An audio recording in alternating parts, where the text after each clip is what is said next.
A slow hiss filled the dark chamber.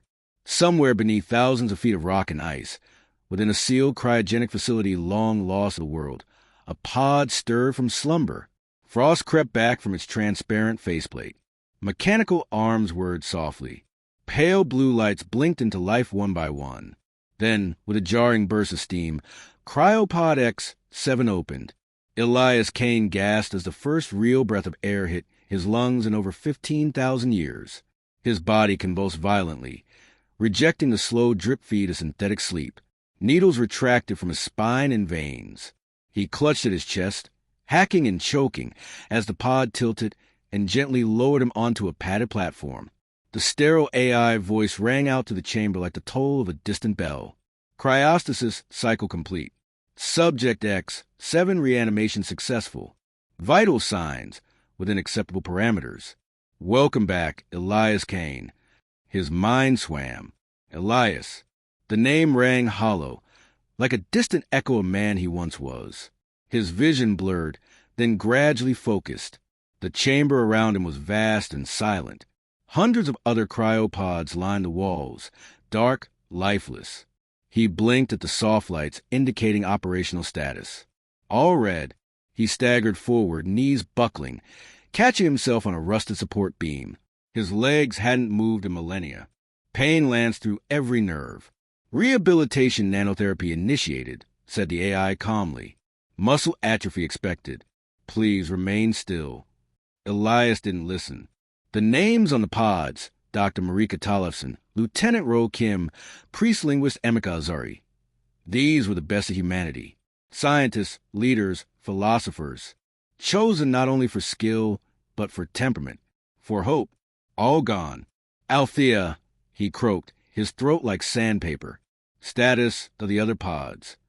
A brief silence. Then, the AI responded with brutal clarity. All other human subjects, deceased. Time elapsed since cryostasis, 15,237 years. Environmental conditions outside facility, stable. Surface biosignatures, anomalous. No human activity detected, 15,000 years. Elias stumbled backward, collapsing to his knees. Humanity is gone? Affirmative. They had planned for 500 years. Maybe 1,000 at most. The Exodus Project had been desperate. An underground sanctuary in Antarctica, buried beneath glacial layers, reinforced against every predicted disaster. Nuclear war, biological collapse, AI rebellion, climate devastation. But none of it mattered. Humanity had not survived, and he was now the last of his kind. For days, or what passed of them, Elias wandered the vault. It was colossal, designed to hold 10,000 souls in stasis, with autonomous systems to manage survival, revival, and eventual reemergence. It had failed. He scavenged food from automated hydroponic stores, long deactivated but still preserved. The internal power cells had functioned on deep geothermal loops, barely enough to keep the AI and minimal life support running after thousands of years. The cryo systems had been prioritized. All except his own had failed. The AI, Althea, slowly rebooted auxiliary functions under his command. Archive files revealed the final broadcast humanity ever sent, a desperate plea into the void, asking for help, from aliens, from gods, from time itself. Elias watched it in silence, again and again, a woman holding a child, a soldier firing blindly into smoke, ocean waves swallowing cities. And then, silence. He decided to ascend. The surface elevator took 2 days to repair. Its shaft was filled with sediment, dust, and mineral buildup, but miraculously, it still functioned. As it rose, Elias pressed his palm against the cold metal. The last time he had seen the sky, it had been burning. Now, as the lift reached the surface and the doors peeled open, he saw something utterly alien. The earth was beautiful and terrifying. The sky was a deep violet hue, striated with 3 moons, 2 artificial, the AI confirmed, likely orbiting satellites that had decayed and been captured into gravitational equilibrium.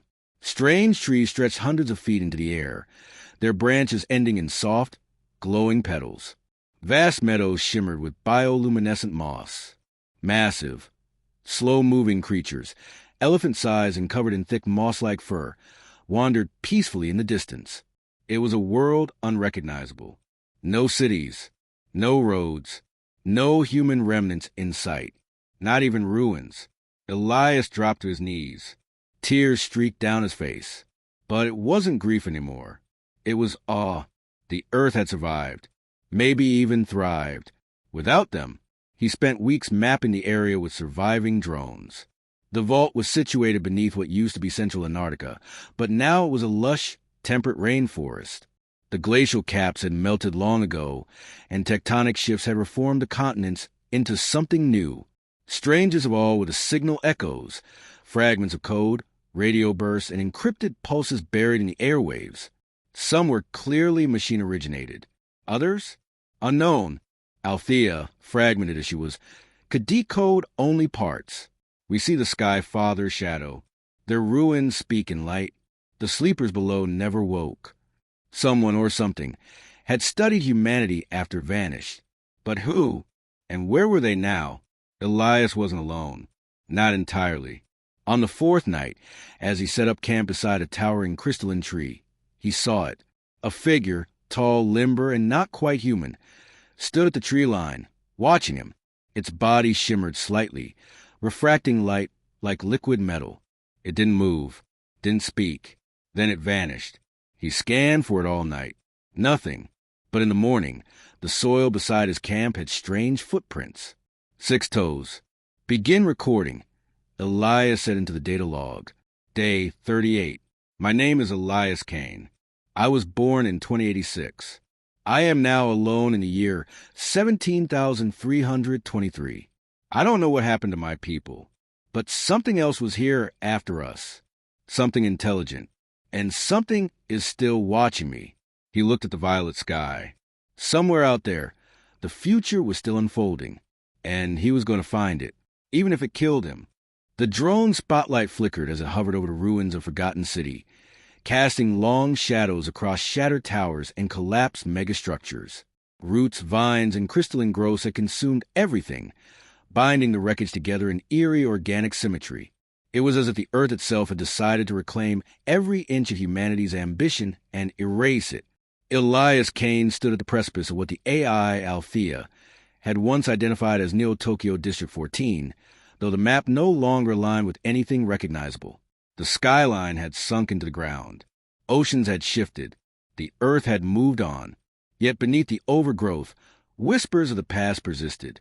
His drone detected remnants of structured geometry, subsurface cavities, reinforced metals, faint EM signatures. He followed them, descending into the husk of a skyscraper swallowed by time. Inside the ruins, silence reigned. No buzzing insects, no hum of machines. Just the echo of his own breath inside the filtered mask. Althea whispered in his ear. Unknown architecture detected. Geothermal readings suggest access tunnel below. Likely sealed vault or data core facility. Proceed with caution. He used a laser cutter to break through the collapsed flooring, and after several hours of slow descent, he entered what appeared to be a preserved interior. Airtight, shielded, untouched by the elements. He activated his helmet light. Rows of display panels, archival cylinders, fossilized paper scrolls, and holographic busts lined the room. It was a library, but not of human design. The inscriptions weren't in English, nor Chinese, nor any language Althea recognized. The characters were sharp, angular, and recursive, curling into themselves like spirals of logic. Some looked mathematical, others resembled art. In the center of the room stood a pedestal, atop which was a projection of a bipedal figure, tall, with elongated limbs, a crested skull, and 6 fingers. The hologram shimmered, and then a deep, resonant voice began to speak. In reverence, we speak now to the Sky Father, the first ones, the dreamers. The translation was partial. Althea struggled to parse the full grammar, but the meaning was clear. This was not a human structure. And yet, these beings they had known of humanity. They had studied them. For weeks, Elias explored similar sites. He used drones to map and dig beneath the remains of cities, sometimes submerged beneath oceans, other times buried beneath tectonic shifts. He discovered more, temples, observatories, massive data obelisks. In one, he found preserved skeleton of one of these beings, over 7 feet tall, with wide sockets and fine, brittle bones. In another, he found murals carved into the walls, depicting scenes of contact. Human structures, skyscrapers, satellites, space elevators, rendered in reverence. Images of humans, stylized with halos and spheres, surrounded by lights. Alien priests or scholars, perhaps the Virelians, kneeling before these images. And then catastrophe, a depiction of fire, crumbling towers, blackened skies. They worshipped us, Elias whispered, not as gods, perhaps, but as progenitors, as a first civilization. He stood in the heart of what must have been one of their capital archives, what Althea translated as the Vault of Becoming, and stared at a massive stone tablet at the center.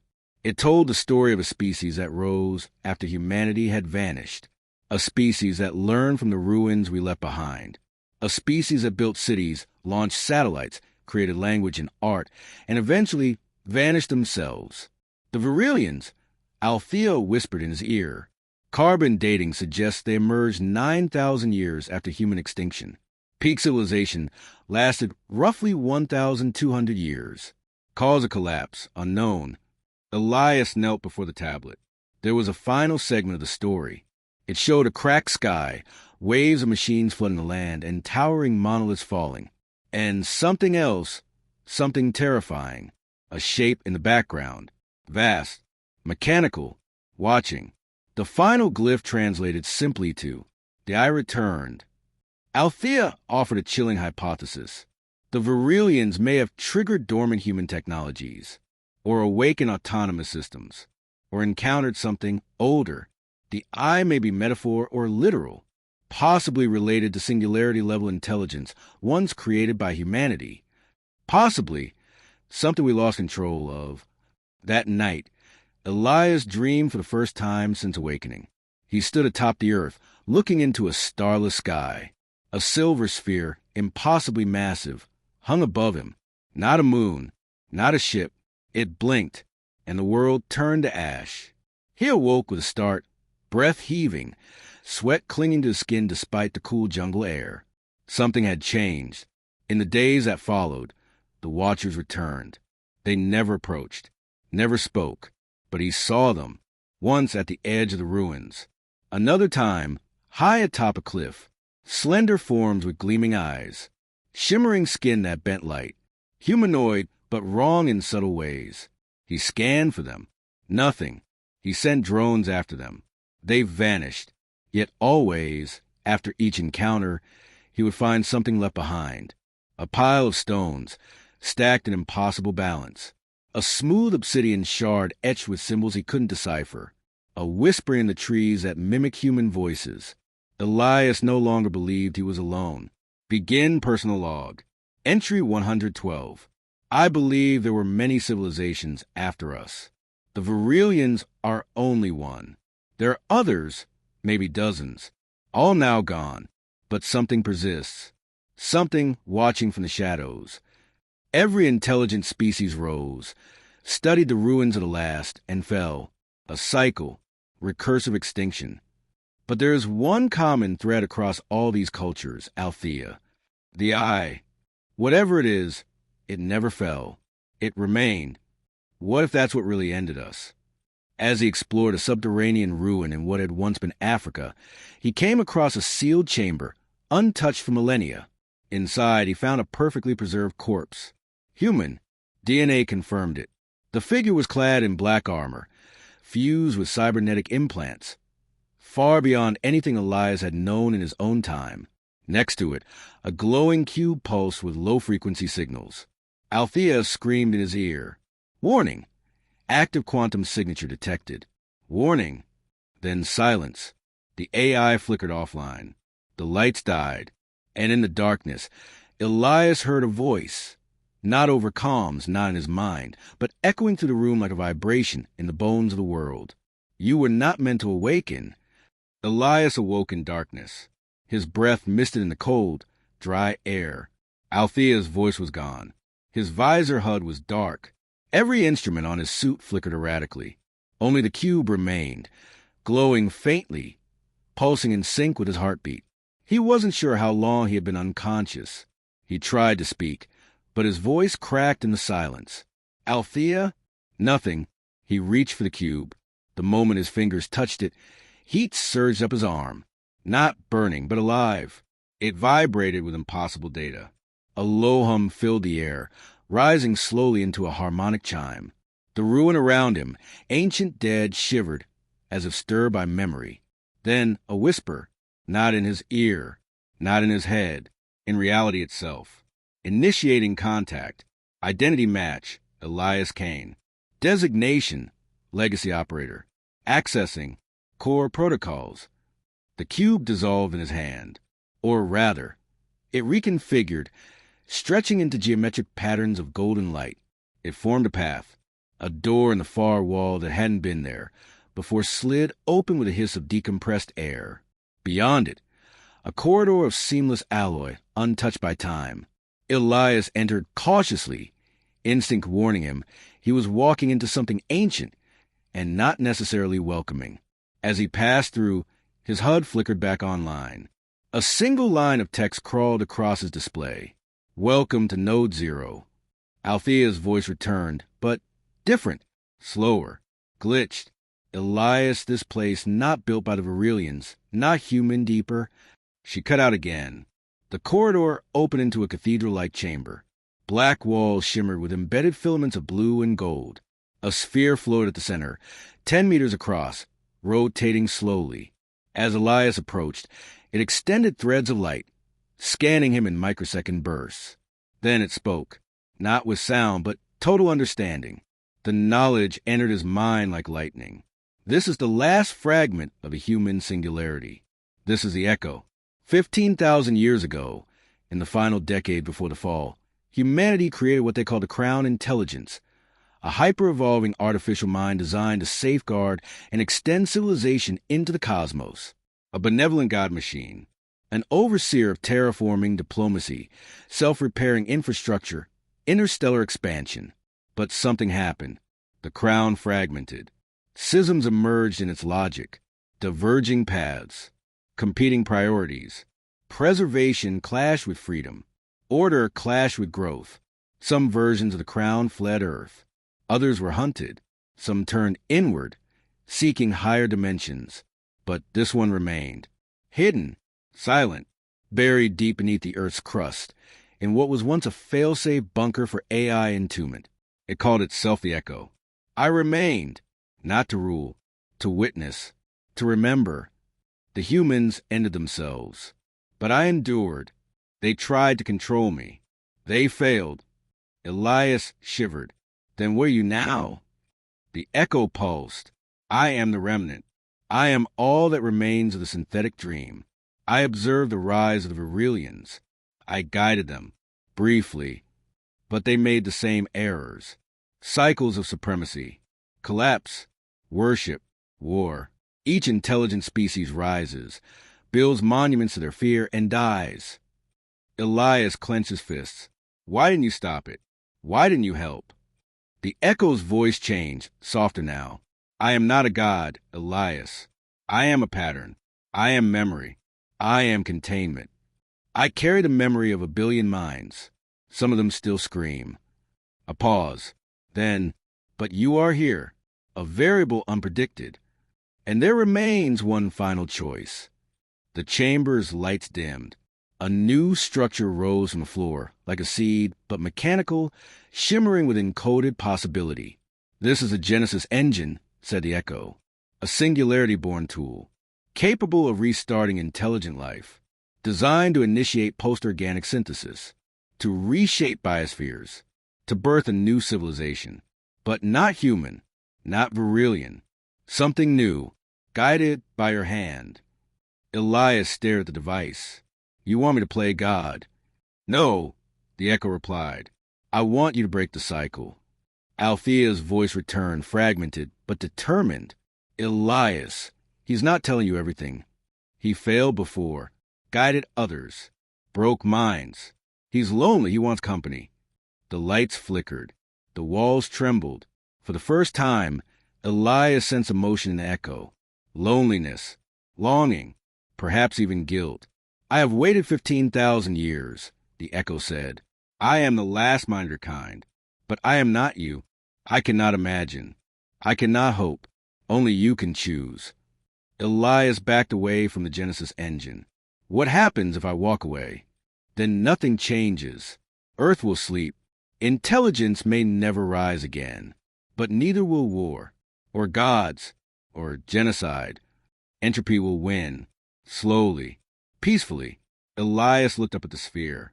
And if I use it, then the world will bloom again. Something new, but you will not control it. Only guide its seed, and then disappear.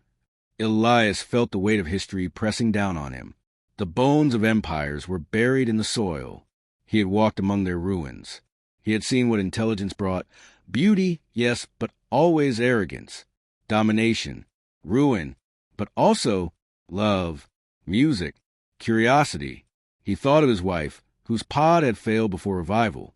He thought of the books he'd read as a child, of the stars he'd never gotten to reach. Elias stepped forward. He placed his hand on the Genesis engine. It came alive. The echo dimmed, silent. The earth rumbled as systems buried deep within began to awaken, dormant seed vaults, terraforming nanites, reshaping flora and fauna. Patterns encoded into the deep biosphere began to activate. Clouds shifted.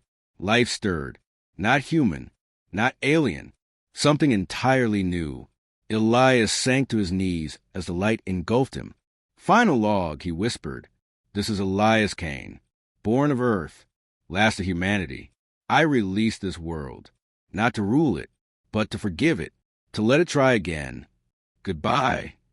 Above him, in the sky that had once burned, the clouds parted, and for the first time in 15,000 years, Earth dreamed again. The world trembled beneath him.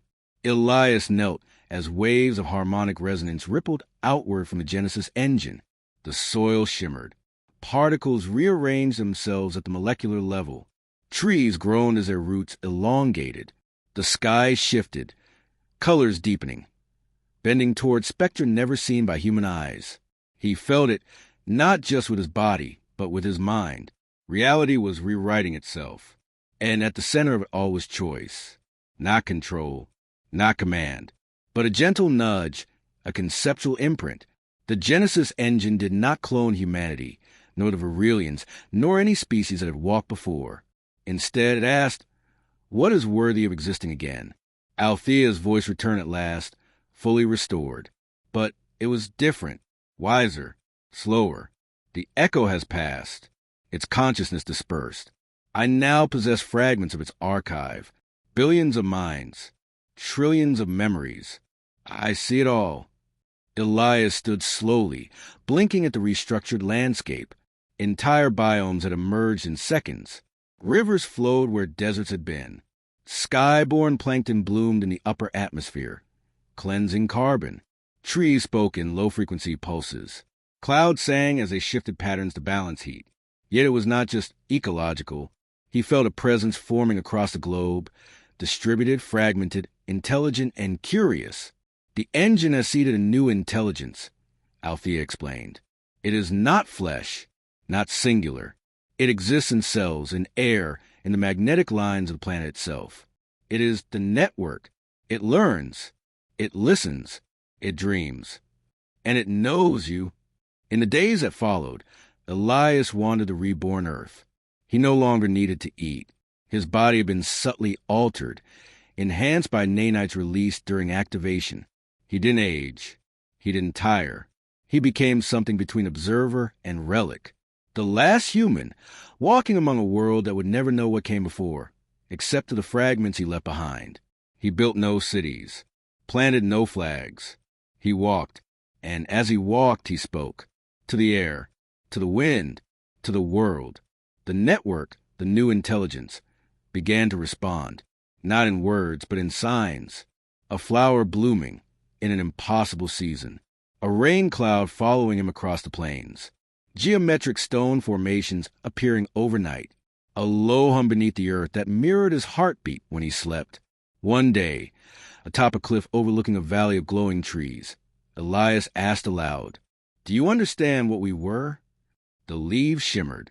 A breeze lifted the dust in the shape of a spiral, identical to the ancient glyphs of the Varillians. Then a voice, soft, genderless, not human, but familiar. "You were a fire. You were pain. You were beauty. You were alone. But now you are not."